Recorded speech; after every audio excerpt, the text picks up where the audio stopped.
एक कहानी सुनाता हूँ, बहुत पुरानी सी कहानी है, बहुत पहले की कहानी है। जब सुभाष चंद्र बोस कॉलेज में पढ़ते थे तो सुभाष चंद्र बोस के घर के सामने एक बूढ़ी भिखारिन रहती थी। वे देखते थे कि वो हमेशा भीख मांगती थी और दर्द साफ दिखाई देता था।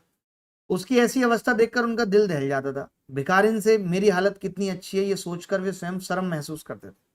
उन्हें ये देखकर बहुत कष्ट होता था कि उसे 2 समय की रोटी भी नसीब नहीं होती। बरसात, तूफान, कड़ी धूप, ठंड से वो अपनी रक्षा तक नहीं कर पाती। यदि हमारे समाज में एक भी व्यक्ति ऐसा है वह अपनी आवश्यकता को पूरा नहीं कर सकता तो मुझे सुखी जीवन जीने का क्या अधिकार है। और उन्होंने ठान लिया कि केवल सोचने से कुछ नहीं होगा, कोई ठोस कदम उठाना पड़ेगा। और सुभाष के घर से उसके कॉलेज की दूरी 3 किलोमीटर थी। जो पैसे उन्हें खर्च करने के लिए मिलते थे उनमें उनका बस का किराया भी शामिल था। वो उस बुढ़िया की मदद हो सके इसलिए वो पैदल कॉलेज जाने लगे और किराए के बचे हुए पैसे बुढ़िया को देने लगे। तो मदद करने का जज्बा होना चाहिए, बस एक सोच होनी चाहिए। मदद करने के रास्ते तो 10 हैं।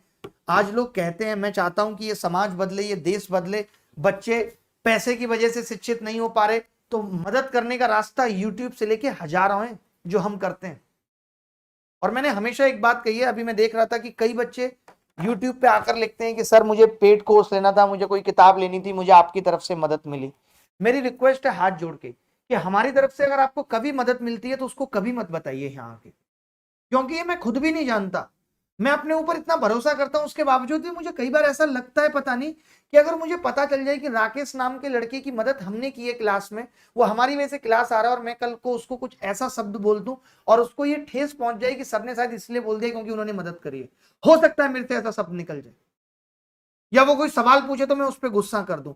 तो मेरी रिक्वेस्ट है कि जो भी हम किसी बच्चे की मदद करते हैं, यहाँ पे बहुत सारे बच्चे हैं, हम हमेशा नंबर देते हैं, अभी भी मैं नंबर लिख रहा हूं। आप अगर हमारे किसी भी बैच में, किसी भी कोर्सेस में नहीं आ पा रहे